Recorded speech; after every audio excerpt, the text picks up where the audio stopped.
Hola, continuamos con los análisis del tomo 8 de la colección Historia Integral Argentina del Centro Editor de América Latina, con un artículo de Diego Ávila sobre el 17 de octubre de 1945 y otro de contexto sobre la Revolución de 1943, esbozando su política. El año 1945 marcó un antes y un después en el mundo, ¿no? Mientras caía la Alemania nazi y figuras como Hitler y Mussolini desaparecían de la escena, bueno, también lo hacía Roosevelt en Estados Unidos. Claro. Las conferencias de Yalta y San Francisco intentaban rediseñar el orden global y la sombra atómica sobre Hiroshima y Nagasaki, bueno, mostraba una nueva y terrible capacidad destructiva. Una nueva era, sin duda. Totalmente. En Europa, los laboristas triunfaban en Inglaterra, la Unión Soviética consolidaba su influencia en el este y acá en Argentina se declaraba tardíamente la guerra al eje, se anunciaban elecciones y una figura en ascenso, el coronel Perón, renunciaba a la vicepresidencia. Un panorama global y local de profundos cambios. Precisamente. Y en medio de toda esa convulsión, irrumpe el 17 de octubre de 1945, una fecha que las fuentes que estamos analizando señalan como una auténtica bisagra histórica. Una bisagra, sí. Marca el cierre de una etapa, ¿no? La de una Argentina, digamos, predominantemente agroexportadora y signada por la política fraudulenta de la llamada década infame. Y abre otra, caracterizada por la irrupción política de las masas trabajadoras y un nuevo modelo de Estado. Y su significado sigue siendo tema de debate, ¿no? Totalmente. Sigue siendo un punto neurálgico, como dicen las fuentes. Un nudo central en las disputas políticas y sociales que, llegan hasta nuestros días. Exactamente. Por eso, este análisis busca ir un poco más allá del simple relato, ¿no? Del ¿qué pasó ese día? Nuestra intención es rastrear las raíces profundas de ese quiebre histórico. Desentrañar las causas. Claro, desmontar con cuidado las piezas económicas, sociales, políticas que se conjugaron y ofrecer una interpretación. Queremos entender cómo el 17 de octubre se engarza con nuestra historia previa y al mismo tiempo trazar líneas que nos ayuden a comprender su vigencia hoy. Es fundamental mirar hacia atrás para entender. Sin duda. Y para situarnos es inevitable retroceder a la década del 30. El golpe de 1930 que derrocó a Irigoyen. Su gobierno radical intentaba un equilibrio difícil entre intereses muy diversos, ¿no? Y venía desgastado por represiones fuertes, como las de la Patagonia. Sí, la Semana Trágica, la Patagonia Rebelde, hechos que marcaron. Exacto. Ese golpe fue una consecuencia, podríamos decir, bastante directa de la crisis mundial del 29 sobre nuestra economía, que era muy dependiente. El gobierno de Uriburu que le siguió, apoyado por sectores tradicionales del poder económico, la sociedad rural, la unión industrial, intentó imponer un orden conservador con tintes bastante autoritarios. Sí, se hablaba de simpatías fascistas incluso. Exacto, pero bajo esa superficie política se libraba una batalla económica clave. La tensión entre los intereses ligados a Gran Bretaña, la potencia tradicional que, ya estaba en declive, y los vinculados a Estados Unidos, la potencia emergente. Una puja de fondo importante. Muy importante. Y la presidencia de Agustín P. Justo que sucedió a Uriburu reflejó esos forcejeos. Al principio inclinó un poco la balanza hacia los intereses británicos. Pero toda la década del 30 fue un periodo de reacomodamiento forzoso, ¿no? Para la economía argentina frente al impacto de la crisis global. Efectivamente, se hizo evidente la necesidad de impulsar la industria, para sustituir importaciones, desarrollar el mercado interno y, redefinir un poco el rol agropecuario. Se empezó a hablar de industrialización. Claro, esto configuró una nueva alianza en el poder, donde la oligarquía terrateniente tradicional tuvo que convivir, con una burguesía industrial que estaba en ascenso. Sin embargo, ojo, este desarrollo industrial no rompió la dependencia. Ese es un punto clave. Fundamental. Fue una industrialización centrada en bienes de consumo, que seguían necesitando importar maquinaria, tecnología, consolidando así una nueva forma de dependencia, ahora más orientada hacia Estados Unidos. Los números son bastante claros, aunque no vamos a ahondar en todas las cifras. pero sí señalar la enorme concentración industrial que se dio en el litoral, ¿no? Especialmente en Buenos Aires y sus alrededores. Sí, el crecimiento fue notable. Y el crecimiento del número de establecimientos y, sobre todo, de obreros industriales entre 1935 y 1945. Hablamos de cientos de miles de nuevos puestos de trabajo. Un crecimiento industrial que además era muy concentrado. Unas pocas grandes empresas dominaban la mayor parte de la producción. Y algo parecido pasaba en el campo, ¿eh? Mientras la producción familiar caía, crecía el número de trabajadores rurales asalariados, el proletariado rural. Y la ganadería le ganaba terreno en la agricultura. Claro, por la demanda internacional, la ganadería tenía mejor salida. Y la consecuencia social más visible de todo esto fue una migración interna enorme, sin precedentes. Miles y miles de personas dejaron el campo. Empujadas por esos cambios en el agro. Claro, y atraídas por el empleo en las fábricas, se dirigieron masivamente hacia las ciudades del litoral. Buenos Aires para 1942, bueno, ya era una metrópoli de 4 millones de habitantes, una enormidad para la época. Impresionante.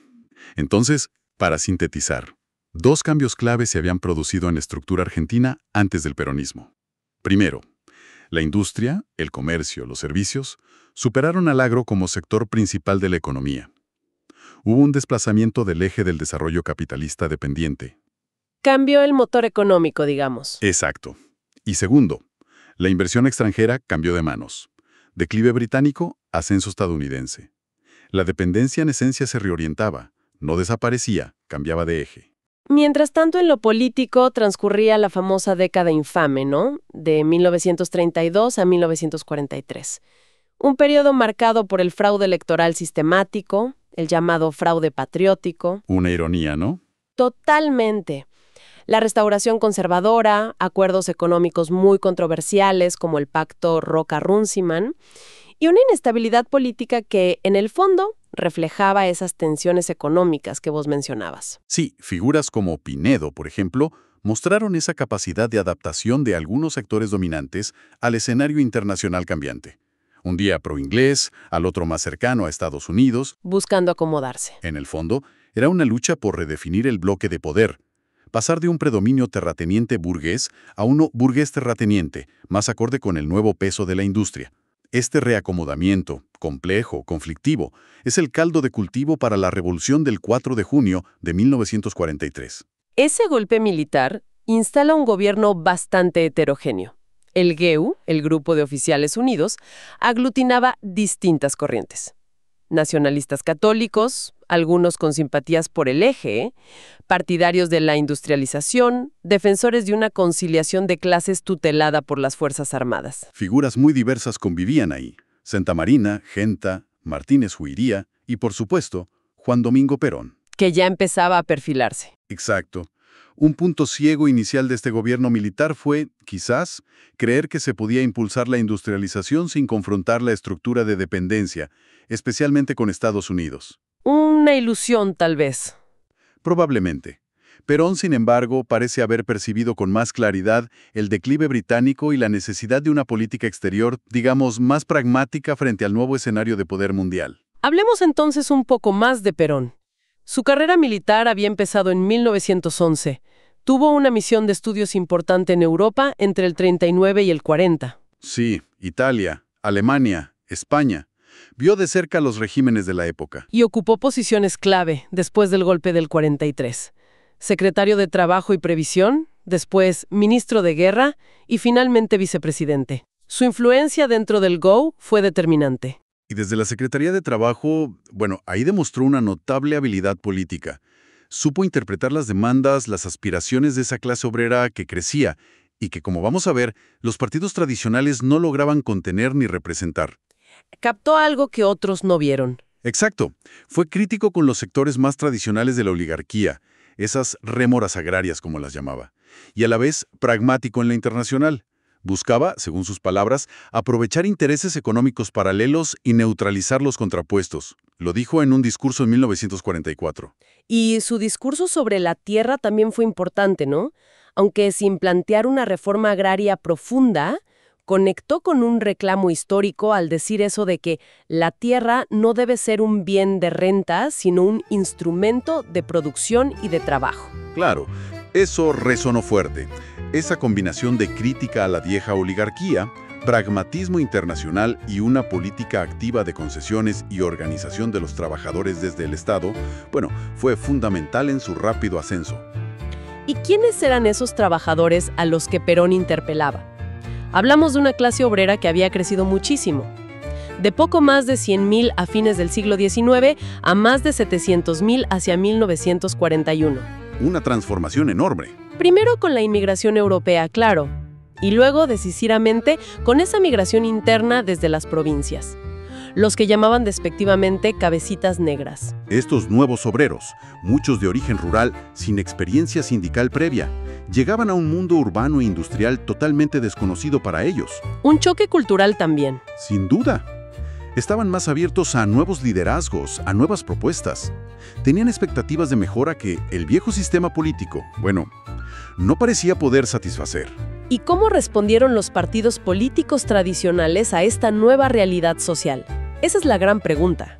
Bueno, en general, la respuesta fue una notable incapacidad de comprensión y adaptación. Los conservadores, ligados al viejo orden terrateniente, quedaron, bueno, desfasados. Fuera de época. Totalmente. El radicalismo, a pesar de su base popular histórica, sufría contradicciones internas muy fuertes, ¿no? Entre Irigoyen, Alvear, no lograba articular un proyecto claro para los nuevos tiempos. El Partido Socialista, que tenía una larga tradición pero más reformista, enfocada en el Parlamento, tampoco conectó con las aspiraciones de estas nuevas masas. No, quedaron como algo ajeno a esa nueva realidad obrera. Y el Partido Comunista, que había tenido un pasado combativo, en ese momento estaba influenciado por la línea del brotherismo, o sea, la colaboración con las potencias aliadas occidentales. Una línea que los alejó de la dinámica nacional. Mostraron, según las fuentes, una profunda ceguera frente a la dinámica nacional y las contradicciones del imperialismo. Llegaron a ver en la alianza con Estados Unidos e Inglaterra una garantía para la soberanía, lo cual era, bueno, muy discutible. Y el anarquismo ya estaba en declive. Sí, muy golpeado por la represión y por crisis internas. En resumen, la conclusión es bastante clara. Se había generado un vacío de representación política para esa enorme masa de trabajadores que emergía como actor social fundamental. Exactamente. Y es en ese vacío donde la acción de Perón desde la Secretaría de Trabajo fue decisiva.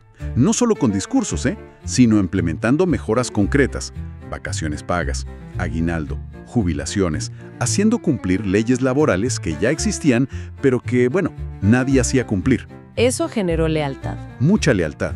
Ganó así la amistad de muchos dirigentes sindicales, y donde no pudo cooptar, impulsó la creación de sindicatos paralelos, apoyados por el Estado, buscando dividir y sobre todo controlar al movimiento obrero. Un doble juego. Claro. Su objetivo, que lo explicitó en discursos como el de la Bolsa de Comercio en 1944, era un sindicalismo gremial, o sea, un sindicalismo despojado de autonomía política y subordinado al Estado. Y así, con este panorama, llegamos a los días decisivos de octubre de 1945. La tensión política era máxima. Se sentía en el aire. La interna militar estalla y, presionado por sectores del ejército, principalmente los liderados por el general Ábalos, desde Campo de Mayo, Perón es forzado a renunciar a todos sus cargos. Esto ocurre entre el 8 y 9 de octubre. Un momento crítico. El día 10 se despide desde la Secretaría de Trabajo ante una multitud, y ahí hace una jugada astuta. Anuncia que deja firmado un decreto con mejoras laborales, pendiente de la firma presidencial. Mantiene así la expectativa y la presión popular. Sabía cómo manejar los tiempos. Sí. Se producen incidentes callejeros. Ábalos asume como ministro de Guerra. El 12 de octubre, una manifestación antiperonista en Plaza San Martín exige la renuncia del presidente Farrell. Hay represión policial dura. La cosa se ponía violenta. Al día siguiente, Farrell ordena la detención de Perón. Lo trasladan a la isla Martín García. El punto de no retorno, parecía. Y mientras tanto, Eva Duarte y dirigentes sindicales leales empiezan a moverse. La tensión crece en las zonas obreras. El 16 de octubre, Perón es trasladado al Hospital Militar en Buenos Aires argumentando problemas de salud. Y la CGT, ya bajo fuerte influencia de los sectores leales a Perón, convoca una movilización para el día siguiente, el 17. Y estalla el 17 de octubre. Desde la madrugada, columnas de obreros marchan desde las zonas industriales del conurbano, Berisso, Ensenada, Avellaneda, Quilmes, La Matanza, hacia la Plaza de Mayo. Una marea humana. Una marea humana, sí. Era una multitud heterogénea. Obreros sindicalizados, muchos de esos nuevos trabajadores de reciente migración interna, gente no afiliada. Una movilización en parte espontánea, fruto de la lealtad a Perón y el rechazo a su detención, pero también organizada por los dirigentes sindicales que le respondían. La consigna era una sola: la libertad de Perón. Y la Plaza de Mayo se vio desbordada por una presencia obrera como nunca antes se había visto. La imagen de los trabajadores refrescando sus pies en las fuentes, se convirtió en un símbolo, ¿no? Cargado de significados sociales y políticos. Un símbolo potentísimo. Y la reacción de los sectores opositores fue una mezcla de sorpresa, de temor y, hay que decirlo, de un profundo desprecio de clase. Eso se ve en los términos que usaron, como aluvión zoológico. No entendieron nada. No comprendieron la profundidad del cambio social que se estaba manifestando.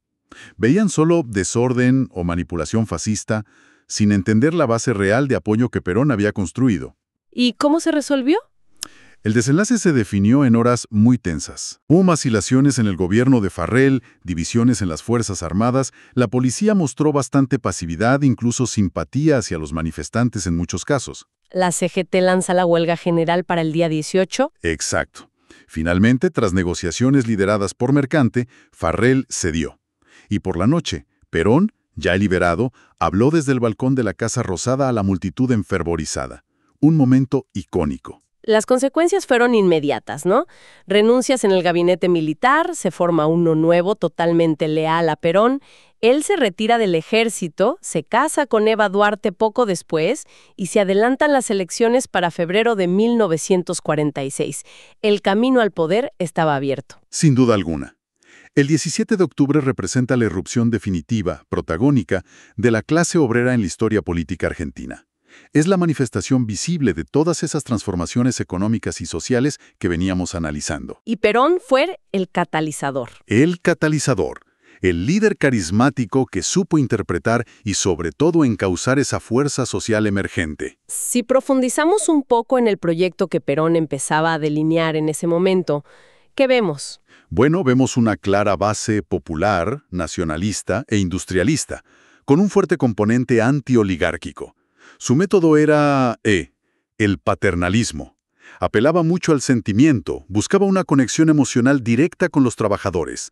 Aconsejaba incluso a los patrones un trato más cercano para evitar conflictos. La famosa comunidad organizada que vendría después. Exacto, ya se perfilaba eso. Su objetivo estratégico era un modelo que podríamos llamar corporativista. La búsqueda de una armonización de clases bajo la tutela de un Estado fuerte que actúa como árbitro y regula las relaciones entre capital y trabajo. Y para eso era fundamental controlar a los sindicatos. Fundamental. Convertirlos en fuerzas orgánicas subordinadas al Estado, como él mismo expresó. Quitarles autonomía política. ¿Y cómo justificaba esto, sobre todo ante las clases dominantes? Bueno, la justificación principal era la necesidad de prevenir una revolución social. Él recordaba mucho la Guerra Civil Española. Advertía que era preferible dar un 30% a tiempo, como dijo, que arriesgarse a perderlo todo. Era un discurso de contención social, en cierto modo. ¿Y le daba un rol clave a las Fuerzas Armadas? Sí, como pilar fundamental del nuevo orden. Su frase ante la Bolsa de Comercio es muy elocuente. La defensa de los intereses de los hombres de negocios es la defensa misma del Estado. Clarísimo. Por todo esto, La Fuente insiste en esa idea de bisagra histórica. El 17 de octubre dejó planteada una disyuntiva muy clara para las masas populares. O la reacción oligárquica, que se iba a aglutinar en la Unión Democrática, o el proyecto nacional popular y corporativo de Perón. Y lo que Dávila subraya con fuerza es la ausencia en esa coyuntura de una alternativa política independiente de la clase trabajadora. Faltó el sujeto de la historia, concluye él en su análisis. Una frase fuerte. Muy fuerte. Y es acá donde la historia nos interpela directamente, ¿no? Porque los dilemas y las características de aquel 1945 parecen resonar de distintas maneras en la Argentina de hoy. Vale la pena detenernos un momento y reflexionar sobre algunas cuestiones. Por ejemplo, aquel 17 de octubre fue la irrupción de los nuevos obreros, los cabecitas negras. ¿Cómo vemos hoy la emergencia y la presión de nuevos actores sociales o sectores populares que quizás no encuentran canales tradicionales de representación? ¿Hay paralelos? Otra cuestión. Perón proponía una armonización de clases con un Estado interventor fuerte que otorgaba beneficios. ¿Cuán efectiva es hoy la capacidad del Estado argentino para mediar conflictos sociales y asegurar bienestar, si la comparamos con aquella promesa? Vivimos en 1945 un cambio claro en la orientación de la dependencia económica, del eje británico al estadounidense. ¿Cómo se manifiesta la dependencia hoy? ¿Hay similitudes con aquella reconfiguración del poder global y sus efectos acá? El liderazgo de Perón fue, sin duda, fuertemente carismático y paternalista. ¿Qué rasgos del liderazgo político actual en Argentina nos recuerdan esas estrategias para conectar con las bases populares, esa apelación al sentimiento? Los partidos tradicionales de 1945 mostraron, según este análisis, una gran incapacidad para interpretar la nueva realidad. ¿Observamos hoy dificultades similares en los partidos políticos establecidos para articular las demandas sociales complejas de nuestro tiempo? ¿Se repite algo de eso? La opción para la clase trabajadora parecía limitarse a alternativas que no eran enteramente propias, la oligarquía o el peronismo. ¿Han logrado los movimientos populares y los trabajadores argentinos construir esa alternativa política independiente? ¿O persisten dinámicas donde se elige entre opciones que, en última instancia, no representan plenamente sus intereses? Son preguntas complejas, claro, pero nos muestran que el debate sobre el 17 de octubre y sus significados no es un mero ejercicio académico, para nada.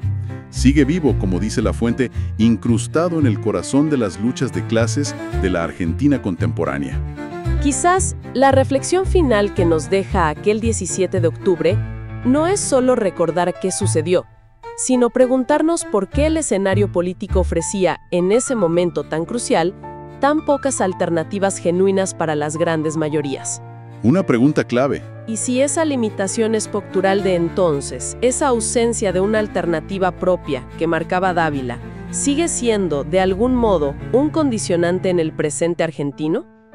Algo para seguir pensando. Continuaremos en próximos capítulos con este tomo denominado El peronismo en el poder. Les extendemos la invitación a consultar la fuente primaria de estos y otros documentos consultando el archivo digital de Mágicas Ruinas, mágicasruinas.ar, fundado en el año 2003. Sigan atentos a nuestros videos, donde continuaremos desgranando su valioso acervo.